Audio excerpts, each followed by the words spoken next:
Hey, Bills Mafia. We know there's only one topic every day. All Bills, all the time. And now Matt Beauvais and Sal Capaccio are going really deep, talking Bills all year long, because it's always game day in Buffalo.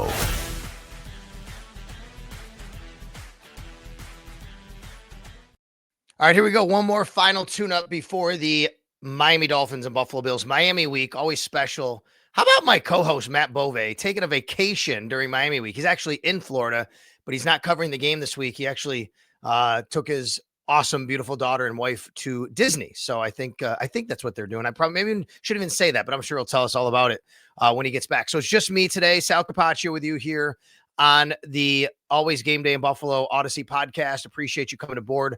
It is Miami week. You know, that's special to me as somebody growing up in the 1980s and what happened in the 70s with the Bills and Dolphins. It's always a treat to talk about the Bills and the Dolphins. We're just in a different era here with the two teams, right? It's not Super Bowl years for these two teams battling it right now. It seems like two teams and organizations going in a different direction, even evidenced by the fact that the Dolphins fired their GM last week. They already played once, week 3. Dolphins gave a great fight. Bills pulled it out in the end, and now they meet in South Florida. Speaking of South Florida, going to welcome in our buddy David Furones of the South Florida Sun Sentinel to talk all about this matchup. David, good to see you today, man. Hey, likewise, Sal. And yeah, I mean, I feel like if you're coming down to Florida, you might as well get to the game. I know a lot of Bills fans. Oh my gosh, as always, right? I mean, it's really kind of called Buffalo South for a lot of Bills fans, because I know that, there's a lot of relocation to Carolina, and the Bills played there this year. And when you get to those southeastern cities like Atlanta, but Miami has always been the case, even when we were back in the 80s growing up, like I said. And now, because the Dolphins are where they are in the standings, and the Bills are where they are, and, there's a lot going on in South Florida in November afternoon. It feels like Dolphins fans are like, yeah, I don't need to go. And Bills fans, might gobble up those tickets. Yeah, I mean, I think Dolphins fans more so are concerned with flying banners over Hard Rock Stadium. I mean, they already got one of their wishes in GM Chris Grier being fired. But, I mean, that's really been the case for most home games. I actually didn't catch if there was one before this last time they played Thursday night at Baltimore. Maybe fans gave it a rest because they were coming off the win against Atlanta. But plenty of them were going out there just to put bags over their head. And the Amazon Prime broadcast was making sure to give them plenty of airtime over that. So I think they're more so there to make a statement, if anything, than to really cheer on the Dolphins at this stage. Yeah, I want to get to the big picture stuff on the Dolphins and everything that's going on down there. We'll do that in a minute. I want to ask you first, though, how is this team on the field different than when the two teams played back in week 3, whether that's personnel or scheme or just anything that goes into how they're playing? I think the biggest thing you point to is that actually for the first time in the McDaniel era, the Dolphins will be without Tyreek Hill when they're facing Buffalo. So he's been there every single time. And obviously there's a track record with the Bills going against him when he was back with the Kansas City Chiefs. And then now in Miami twice a year. One time it was 3 times with the playoff game in 2022. So, he even scored a touchdown going back to Buffalo that Thursday night game, week 3. And so he was gone the very next week. Obviously, the gruesome knee injury that was seen on Monday Night Football against the Jets, one of the Dolphins' 2 wins this season. So now he's done for the year. And then with how that looked, maybe you got to look even beyond that as far as Tyreek Hill's outlook. But a lot of that is unknown. But no Tyreek. And then that also means the threat of Tyreek isn't there. So how much that opens things up for other players. Obviously, Jalen Waddle is getting a lot of the attention. He's getting a lot more targets now as the true wide receiver 1 in this offense, but he'll draw more attention. I wonder if the Bills will play them any differently. Obviously, always with the 2 high shells, especially since you have both Tyreek Hill and Jalen Waddle on the outside. If that changes up. But that same Monday night game against the Jets, the Dolphins introduced Darren Waller into the offense. He scored 2 touchdowns. And then a few weeks later, he goes down with a pec injury. So he's on IR. He won't be there. So I think you'll see a lot of targets go to Waddle. And I think Devon Achane, he's obviously going to be heavily involved. Last time they played Buffalo, they went to establish the run game early with the rookie power runner, Ollie Gordon, getting him involved early. So I think we'll see more of that. I think the Dolphins want to establish the run against the Bills and that run defense. Yeah, I agree with you. I mean, that's kind of where the Bills have been vulnerable at times. Teams can run on them a little bit, especially because the Bills are built a little bit more to defend the pass than they are against the run, and they invite that a little bit sometimes. That being said, there's always the explosive element of Devon Achane, right? I'm looking, I mean, his numbers still are not bad. 5.0 yards a carry. Tell us a little bit about his season and how they're trying to get him going. Yeah, certainly. I mean, he's the primary reason the Dolphins get much of anything going. And sometimes Mike McDaniel gets away from the run game. Sometimes it's been the game script of just you're falling behind, and then of course you have to throw to get back in. But the Dolphins have been in a lot of close games and then still sort of get away from it. So they get him involved in so many different ways. It's not just straight handoffs or the outside zone run that Mike McDaniel's offense has always been known for, but sending him out wide as a receiver, getting him involved in the pass game, the short screens, throws to the flat. You can get him on a wheel route if a team tries to bite on the throw to the flat. So a lot of different ways that you can create mismatches with a player of his speed at the running back position, especially if a defense sees, okay, they're in 21 personnel or 12 personnel with Achane out there, then maybe you could get him matched up against the linebacker who's not as fast. But we know Buffalo plays a lot of that nickel-based defense, so they're going to have more of those athletic DBs on the field to be able to handle that, especially when they don't have to worry about both Tyreek Hill and Jalen Waddle on the outside. Yeah, on the other side, obviously also a loss, no more Jalen Phillips, and obviously that's a change from when these two teams have played, and a really fine player for them over the last several years. They move on from him. Bradley Chubb is still there, but it looks like Chop Robinson may not be a go. So kind of walk us through the front seven, what they can and can't do with the loss of Phillips and probably Chop Robinson as well.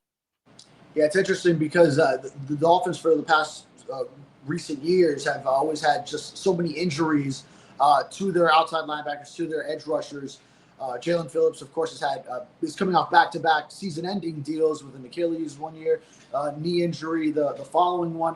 Bradley Chubb missed all of 2024, recovering from the knee injury at the end of 2023. So they hadn't really played together much. And then this year, with the Dolphins stocking up pass rushers, that they have Chop Robinson from the year before, drafting him. He's in his second year. You get Chubb and Phillips back. And they brought on Matthew Judon as a late addition during training camp, and then they've all stayed healthy. You over prepare for injuries on the edge rusher core, and then all of a sudden Chubb and Phillips have been available for every game, and then now it starts to sort of hit them all at once. Jalen Phillips is traded at the deadline, goes to Philadelphia, and now Chop Robinson coming off concussion protocol. I believe he'll be ruled out later. He still hasn't returned to practice as of Thursday. And going through concussion protocol, especially when you play a physical position, then you're probably going to need a few days of practice and then getting to the full practice before you get cleared. So I would imagine Mike McDaniel later today does announce that he's ruled out. So then what's that edge rushing core going to look like? I mean, you got Chubb on one side, but if it's going to be Judon at this stage in his career now starting, and maybe he can reinvigorate something of the past that we have seen with him going back to Patriot and Raven days. They got a few other guys. Cameron Good is more of a special teamer as an outside linebacker, but has played defensive snaps in the past. Quentin Bell is someone who's on the practice squad who could get elevated. They have one elevation left for him, and also primarily a special teams guy, but someone who could play on the edge if called upon. They just signed a guy off Detroit's practice squad, Andre Carter. I would doubt he'd play in just a few days of being in the system. I would imagine he's just a healthy scratch, and probably Quentin Bell would be more likely to be elevated and play in this game. So some options there for the Dolphins, and then elsewhere on the front seven, they've struggled to stop the run. Really, that's the main thing. So like the Bills, they've been vulnerable against the run. We're dead last against the run at one point, and then that was the big thing going against Atlanta and Bijan Robinson, and then suddenly they were stopping him. It was remarkable. But got right back to it. Derrick Henry had a 100-yard performance against them this past game. So that's the main thing for the Dolphins is Zach Sealer's getting a lot more attention because he's got rookie D linemen around him. Kenneth Grant has struggled to get his feet under him, maybe coming along a little bit. They're counting on him and a fifth-round pick in Jordan Phillips. Not that Jordan Phillips. The Dolphins have their own a rookie out of Maryland. That's right. Jordan Brooks at linebacker. He leads the league in tackles, but that probably tells you a lot about what's going on around him. Right. Where he's got to be the one to bring the ball carrier down. So tough stop in the run, and here comes James Cook and company, right? And obviously he is a little bit hobbled, so we'll see how the Bills approach it. Then Bills might want to lean into the passing game a little bit, considering what's happening in the secondary as well. Rasul Douglas, former Buffalo Bill, looks like it's gonna be challenging for him to play on Sunday. What does the secondary look like for the Dolphins heading into this game? Yeah, that was going to be the big question. And I think Minkah Fitzpatrick has been solid back there as a safety. Not the old Minkah Fitzpatrick who's been an all-pro with Pittsburgh, not the one who the Dolphins drafted back in 2018 and envisioned having the success that he did with the Steelers before trading him amid that 2019 rebuild. But Rasul Douglas has actually been very solid for them. I was looking at the numbers.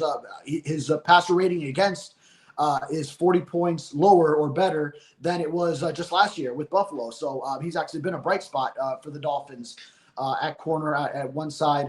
Jack Jones on the other side. So like we do here in Miami, you guys know him from going against him with the Patriots. A little bit hit or miss. He's a gambler out there at corner. He'll try to pick off a pass, bite on a route, and maybe will give up the big play in that same breath. So him on one side. So with Rasul Douglas, I would say likely to miss this game. Maybe it's Ethan Bonner stepping up, who has been in a rotation on Jack Jones's side. Maybe it's the rookie out of Florida, Jason Marshall, who has been a boundary cornerback since he was in high school in Miami with the Florida Gators, and then now as a rookie with the Dolphins. But they moved him into the nickel spot and kind of liked what they saw out of him. He got hurt actually in that week 3 game in Buffalo, went on IR with a hamstring injury, has come back. So he's a candidate to, in the base defense, play on the boundary. So maybe it's one of them. And they like what they're getting out of another rookie 5th-round pick, Dante Trader out of Maryland. At one safety, as Ashton Davis and Ifeatu Melifonwu have been kind of iffy in their play. Melifonwu, a Syracuse guy, right? Syracuse guy. Yeah, Syracuse, and was with Detroit. Yeah, that's right. That's right. All right, so let's talk big picture then. They move on from Chris Grier. They have this huge contract for Tua. I'm curious what the fan base is thinking about Tua at this point. Do they believe he is still the quarterback going forward? And then, of course, do you think the organization believes that, and how the contract plays into all this? Yeah, I think a lot of the fan base is probably done at this point with Tua. And this goes back to last year. He gets the big contract and then makes himself unavailable. Beginning with, it goes down with the concussion week 2 against Buffalo, that Thursday night game, on a play where you really felt how did he end up there? He kind of lowered his head into DeMar Hamlin's, really his bicep kind of, and then ended up on the ground with a concussion that put him on IR, and had him miss the next 4 games with a bye week included in that. Then later missed some time with a hip injury. He's been available this year, but it's just that he leads the league in interceptions with 11. Threw one late in that Buffalo game where, as you mentioned, the Dolphins were putting up a good fight, had a chance to drive down and tie, and then throws the vital interception. Had a couple of 3 interception games recently before he flipped it in that Atlanta game with 4 touchdowns, playing through that eye infection. That his eye is still a little bit red when I saw him on Wednesday. But I think the fan base is kind of done with it. They want to move on. Sure, there's still a faction that wants to see. They're fans of his, so a lot of people still do want to see him succeed, but probably split in that regard. And I think for the organization now, they're in limbo with the GM. So you have an interim right now in Champ Kelly.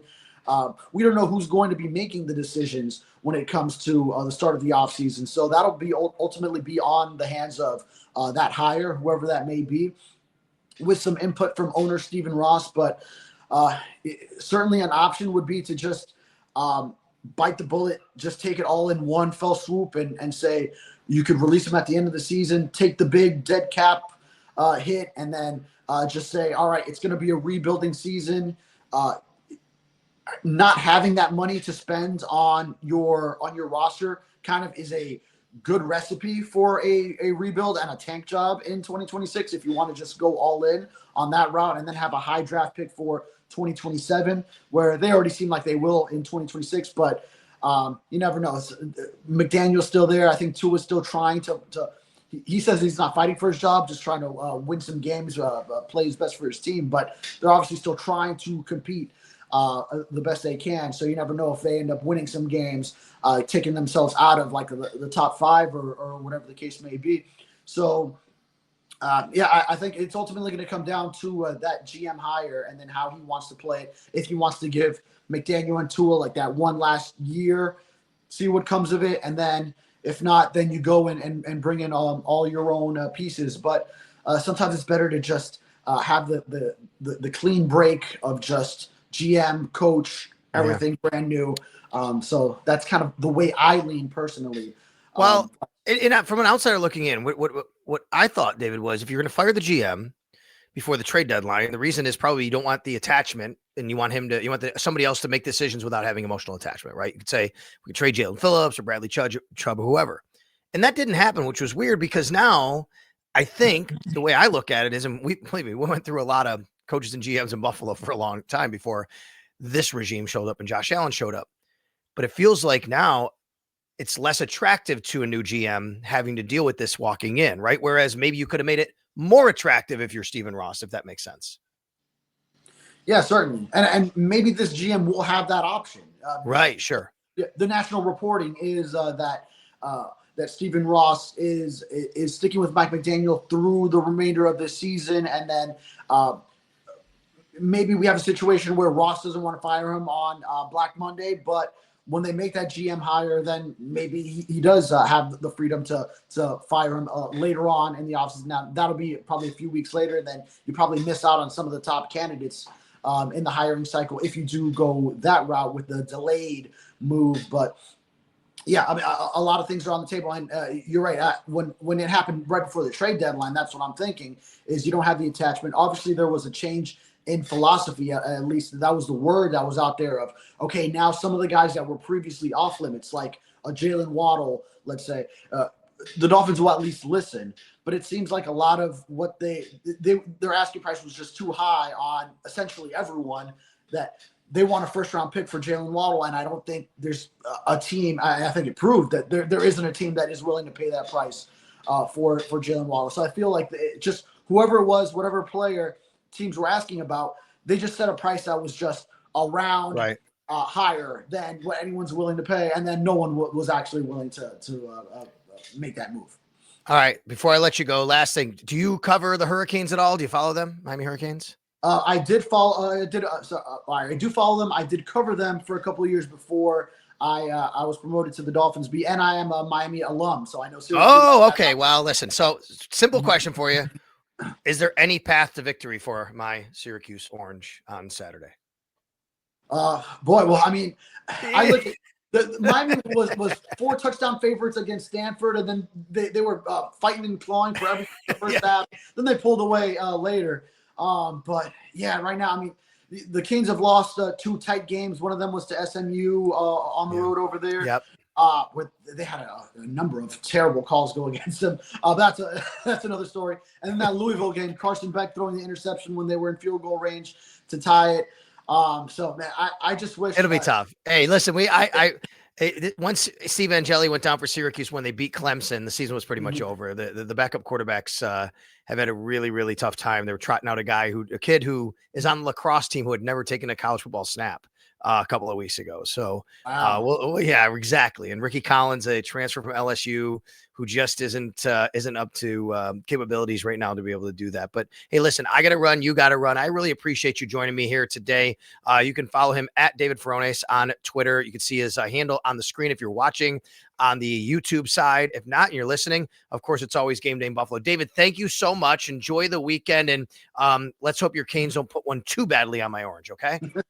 I think those guys that lost last year will have some revenge on their minds. I'm sure they will. Thanks a lot, buddy. I appreciate you. You got it. That is David Furones. And the Bills are taking on the Miami Dolphins in South Florida on Sunday. And of course, If you're listening to this after Sean McDermott meets with me on the radio on WGR and then after the local media, you'll know what the injury report is, but kind of sort of expecting, because I'm recording this with David before we meet with him. Christian Benford hasn't practiced a couple days. Shaq Thompson hasn't practiced a couple days. Looks like that's not trending very well for them. We'll see where it goes specifically, and AJ Epinesa as well. So maybe there's a Landon Jackson game where he needs to step up and play some. And then how about James Cook going back to South Florida? He's a terrific running back. The Bills are the best running team in the NFL, playing a weak run defense. But with this secondary, the Miami Dolphins present, and the injuries they have and dipping into their secondary depth, and with the fact that James Cook is a little hobbled, maybe the Bills want to throw the ball on the Dolphins. We'll see. We'll talk about it after the game on Sunday. It's always game day in Buffalo. Make sure you are subscribed wherever you're listening, wherever you're watching. Of course, you can watch it on YouTube at Sal Sports and wherever you're subscribed with your podcast. And don't forget, folks, a week from next Tuesday night, November 18th, Matt and I are going to be at Batavia Downs doing this show. That's right. Batavia Downs, gaming, casino, hotel. Come on by. We're going to be doing around 6:30 p.m. that night. 6:30. Get there. I'll be around 6 o'clock setting up and everything, but we're going to be there doing the show live. Come on by. Say hi to us. That is November 18th, a Tuesday night, a couple nights before the Bills take on the Houston Texans in Houston. All right. Thanks a lot to my producer, Mike Robier. We'll talk to you after the game on Sunday against the Dolphins.